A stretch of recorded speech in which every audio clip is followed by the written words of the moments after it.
change you, your belief, or convert you into any religion. But when you practice yoga, you know the purpose behind it and how to. The practical aspects, you did not. Why Jesus did not tell about the practical aspects of asana, pranayama, and meditation technique? He did not teach to his people. Why? They wouldn't understand. Because his first 12 disciples were all fishermen illiterate. They could not understand. So he only could give the first two aspects of Raja Yoga. What is that? Yama and Niyama. Beyond that, they cannot go. And when he went to the last stage, I and my father are one, where is that? That belongs to the which yoga? Jnana Yoga, not Bhakti Yoga. That is, I and my father are Jnana Yoga. He realized I am Brahman. That's Jnana Yoga. His realization is Jnana Yoga, but his followers were not able to even understand the ABCD of this thing. So they okay, at least practice Yama and Niyama. That's called the ethics and morals.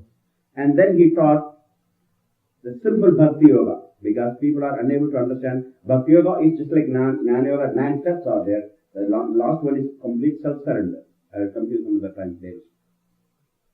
So he could only give the simple Bhakti Yoga, the devotion. What is that? Simple Bhakti Yoga?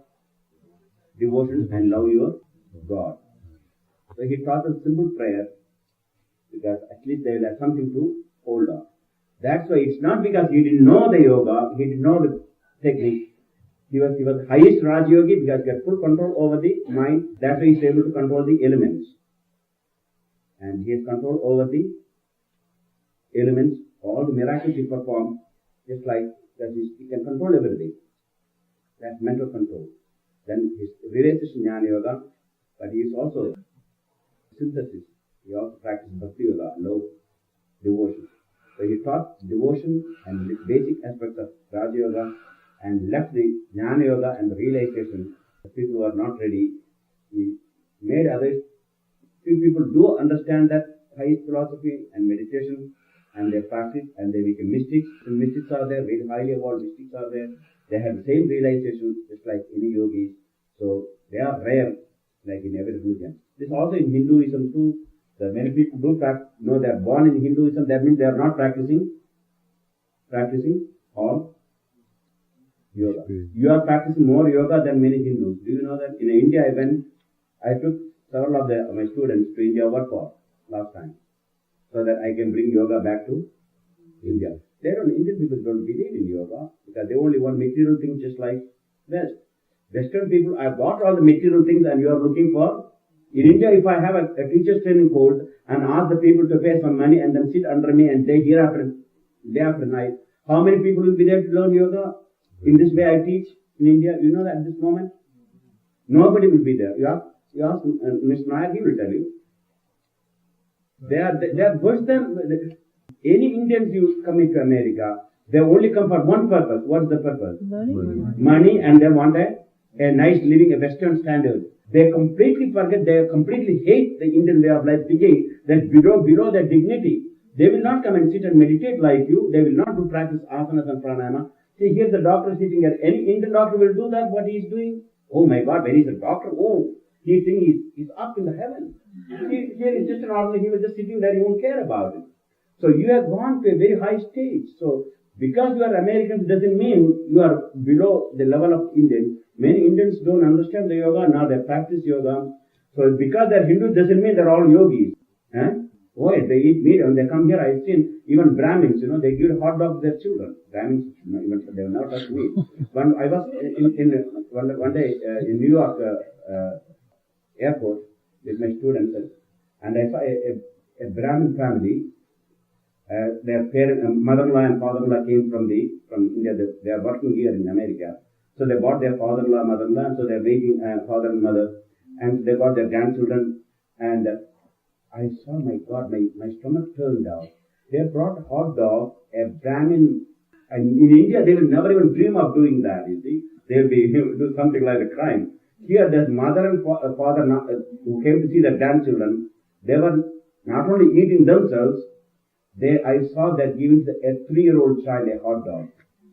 And there was many of my students were just like an ordinary simple clothes, the Americans, they are wearing simple clothes, and they also walked in this belief because they are all vegetarian. Here an Indian Brahmin family is eating.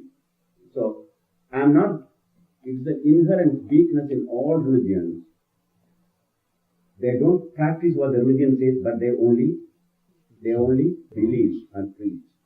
So Hindus, or the vast majority of the Hindus, only believe in Krishna, but they don't follow the truth what Krishna taught in the Gita. So Patanjali taught the yoga, mind control. They don't practice, and they don't even believe it's right. So please understand, I'm not blaming only Christianity, I'm blaming also all religions. So also you go to Judaism. There are Hasidic mystics are there in Judaism. They are very, just like yogis, they are full discipline and they follow strict rules. But there are also other preachers, like rabbis. They only go for parties and drink and want to. They only just quote the Bibles. They don't have to. But there are few rabbis, good rabbis also who practice. I'm not talking, there are exceptions are there. So you go to Muslim religion, there are also preachers, only believe in Muhammad. That's all, and you'll go to heaven. And Muhammad asked to pray 4 times, is it not? 5 times? Yeah. That's like yogi. Originally, if you practice prayer at least 5 times a day, morning, midday, evening, and midnight, and so forth, just like the yogis do, will you try to have any jealousy about another person? Will you try to kill another person? When your mind is become 5 times thinking of God a day, how can you just think of that cruelty feeling anybody, even an animal?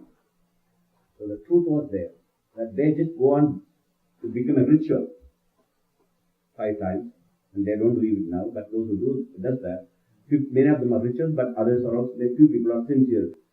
There are also highly advanced mystics in Mohammedanism. You know what they call? Sufis. They are just like yogis, Hasidics, in Judaism, and Christian mystics. They are also very highly disciplined people and very well controlled mind, and they have control, just like any yogi, they got the power to. So in every religion there is a few microscopic minority that practice the religion, like the Sufis, like the Hasidic mystics, like Christian mystics and yogis. They are all exceptions in. So in Buddhism, you will see also preachers, and they just go on, take a prayer wheel and go rotate the prayer wheel. That's all they do. Let's go around and go on near the pagoda or rotate the prayer wheel. That's called their religion. Nothing else. And you go to Benares, you will see the religious people. Give me the mala, give me that. In Benares, you will see the people will be very holy. They go to Benares, holy place, and want to repeat God's name. Hey, how is the coffee today? How is that, man? Is it all right? Where is going tomorrow for your holiday? And the hand is going on? Oh yes, it's good. Oh yeah, I think coffee is not so good today, no? And what type of lunch you are arranging? And when we can we have a nice get together tomorrow? And hand is rotating still. And for 45 minutes an hour, the hand will be going on rotating. And of course, you can't even see this all in a small tiny bag, you know. Hand will be hidden. The mala will be hidden. It is the custom, you know. So you can see inside his hand is rotating, but mind is. It is just absolute hypocrisy. This is what I am against. I am against this type of religious people in every religion. They cheat the people. They don't practice, and people want to. They ask the people to follow. And where do they take them? To the hamburger stand, like the John got the mantra from a teacher who took him to a hamburger stand. So when the purpose of rotating the why do you have to repeat the mantra and rotate the thing? So you are bringing your physical body into contact with your mind. You are repeating mentally.